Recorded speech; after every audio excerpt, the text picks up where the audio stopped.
Alright. It's time for the weekly, the monthly Q&A. If I did this shit weekly, you wouldn't have these videos for much longer. Monthly, perfect time limit. So, let's kick into another batch of pretty good questions if you ask me, and we'll kick it off with my favorite question of the batch. Brandon Quick, you got Isekai. Describe your favorite kind of Isekai plot that you would like to happen to you in trope form. On the other hand, tell us your least favorite tropes of the genre. So here's the thing, I love covering the isekai anime. There's a lot of great ones out there, but the stuff that I would claim are the excellent and amazing shows are the ones that I would not in 100 goddamn years ever change my mind from saying I would never want them to happen to me, because it's the shows where characters have realistic development, and that typically means they suffer and a lot of bad shit happens to them. So the stuff that I don't go out of my way to watch, and you usually have to point a gun to my head to watch, are the best ones to actually happen to you. That's the trope of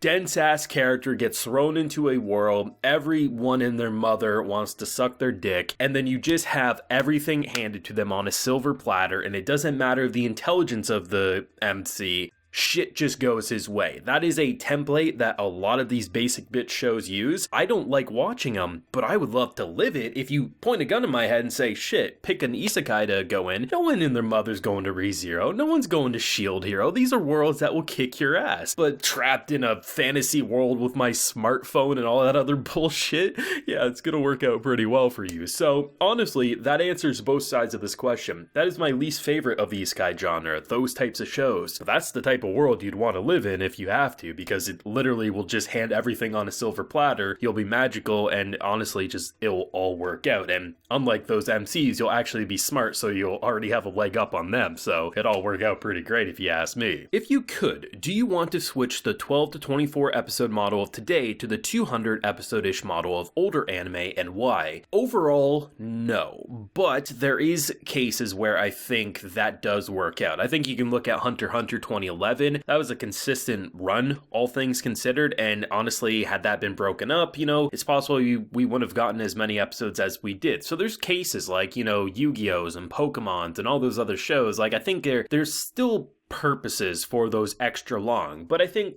overall, you can look at stuff like the My Hero Academias or the Bleaches of the season that are splitting their stuff up rather than just going all in one batch, and it overall is better for production, unless you get My Hero Academia's cases where they also make a movie alongside it, which stretches production. So it's kind of a mixed bag. I do wish more shows got longer than just 12 episodes. I love the concept of split cores when a production committee, they fund a show and they say, hey, you'll get 12 episodes now and either 12 episodes a season from now or half a year from now. Like, that is, I think, a better model in general, but most things are getting at the very least 24 episodes anymore, and I wouldn't be surprised in the slightest with how much anime is being made if the norm soon becomes 36 episodes is the norm for a lot of shows getting greenlit. So I think overall, because of how much is being made, it's healthier for production, it's better for the viewer experience if it's less episodes and we wait a bit to get more, but there is times and a place for more episodes. Gundam typically does 50 episodes, stuff like that. So it's kind of a mixed bag.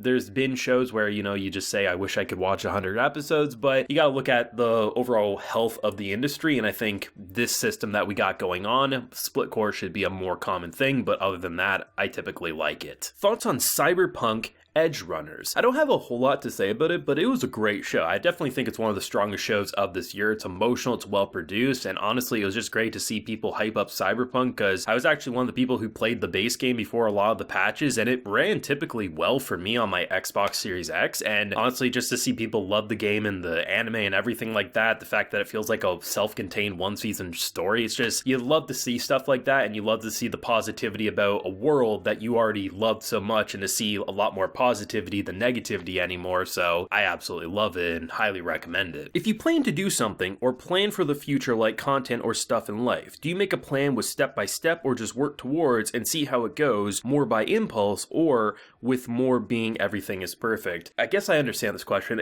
I honestly, my mind just works in a way that I organize everything in my head, so I kind of do step by step, but mostly it's just I know my tasks for the day, I know my goals for a month, and even longer term goals for like a year and stuff. So like there's general like ideas of how to get there, but honestly, I tackle things day by day. I'm not stupid about things. I understand that there's responsibilities that have to be done. So, you can't just say, yeah, we'll leave it for another day. It's like, think of it like a homework situation, right? I haven't had that in over 10 years, but if you leave it till the morning of, you're kind of screwed. But I try to live a casual life as much as possible. I plan for things, and when things don't go as well as I want, you just gotta pick yourself up, dust yourself off, and tackle it the next day. I do think for people who aren't good without step-by-step instructions, stuff like journals and stuff go a long way. For me, I don't know, I just find it a waste of my time personally, because I'm pretty good. Like 99% of the time, shit just stays in my mind, and I don't need a grocery list. I can skim a 20 list thing before going to the grocery store,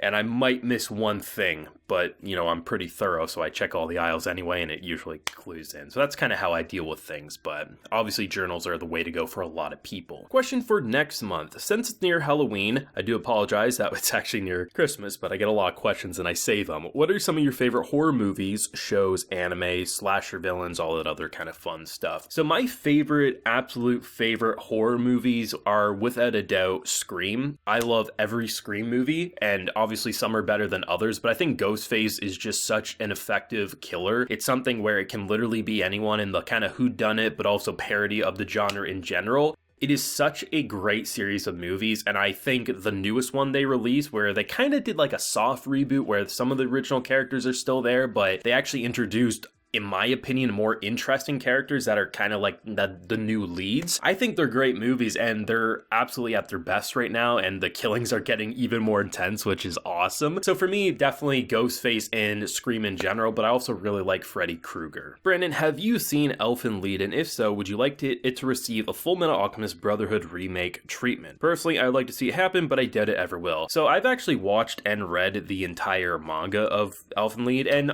it's fine. I mean, it's one of those shows that you originally watched because, it's one of the gorier things from back in the day, and the manga version's better, but I really don't have a lot of connection, and I think there's better anime out there that deserve the treatment. I think Tokyo Ghoul, as an example, if it got like a Brotherhood treatment, deserves it far more than Elfen, but I mean, if they did something like that, I would watch it, and I'd probably cover it. It's not a bad show, it's in my opinion, more of the mediocre category rather than being it's a shit or amazing show on either spectrum of anime or manga. If you're not much of a sports fan, what sport do you think would make an interesting anime to watch that maybe hasn't been done before, or maybe you haven't watched yet? So this is a thing where I'm gonna have probably at least one person say that's not a sport, but depending on who you ask, racing's considered a sport, but there's people who say, oh, there's no ball there, or it's not athletic enough. But when a majority of the population has classified shit like NASCAR as a sport, I'm going to say it. I think if you take a look at, because I don't play racing video games, but I love Mario Kart. Mario Kart I can play any day of the week for hours on end. And I think when you look at anime, especially with some of the weird shit coming out anymore, like Akiba Maid War, you could make a Mario Kart, like I'm not saying Mario Kart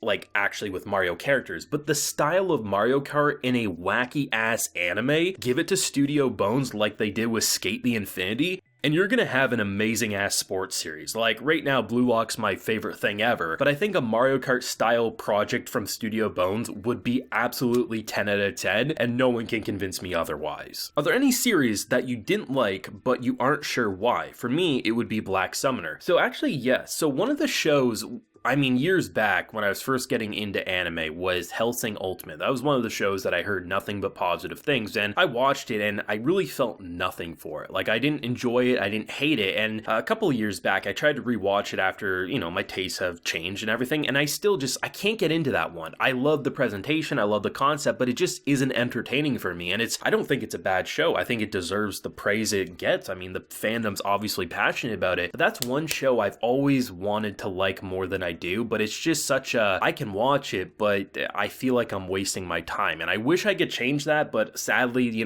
sometimes people can't get into your favorite thing. I mean, people told me they just can't get into Attack on Titan. I disagree, but hey, it's all opinions, right? But that's one, Hellsing Ultimate. I wish I could, but for some reason, there's nothing about it that I would change, and it on paper seems perfect, and honestly, I wish I could see what other people do, right? What is the most overshadowed anime this season? Hands down is Akiba Maid War, so that is a wild-ass Yakuza mafia story. that has made aesthetics to it, and that show is just getting better the more I watch of it. And yes, the initial first episode had a lot of people talking, but obviously hype died down as more shows took off, but that's one that you should watch. I still think it's one of the season's best, and that's not an overreaction. Since we've seen revivals of old series, what other series do you want to see make a comeback or a new adaptation? There was a show called Mariaholic back in the day. I think it got like 2 seasons. That was a pretty fun one. Honestly, there's a lot of old shows that you could probably do anything with, and I'd probably be okay with. I would honestly say there's actually some, like, I wouldn't say a complete remake, but I think if you look at some of the Gundam movies that have come out, or the Gundam OVAs that have come out with that insane production, there's some classic Gundam series from back in the day that you could see maybe a Thunderbolt style remake for, and it would be pretty awesome. But there's a lot of stuff, but I think Mariaholic would be one. It was a rom-com show that I liked quite a bit from back in the day. Do you think we'll see a second season of Harem in the Labyrinth? That was a fun show, even with only watching the censored version. I think so. I think most shows get a second season eventually, but the good thing with Harem is even if they don't do a second season, they leave it off in a way and they tease where all the different party members eventually end up. So for me, it's open-ended in a way that I'm satisfied, and honestly, for being as horny as it was, censored or not, it had a way more interesting world than a lot of shows in a similar tone of paint, but people only talked about, oh, there's a slave and oh, there's some sex scenes. But that show was awesome, and I'd love to see a second season, but only time will tell. I would place money on yes, but you never know. What are some of your favorite holiday specials? Halloween, Christmas, Hanukkah, etc. For me, it's the Rugrats Hanukkah special and Log Horizon Christmas. I really like Simpsons Halloween specials. Every season since season 2, they do a Halloween special, which is awesome. They actually recently did a Death Note version, which was pretty good, and I really like Charlie Brown's all of their specials, so those are probably where I'd go with. But I mean, every Christmas I rewatched the original Grinch,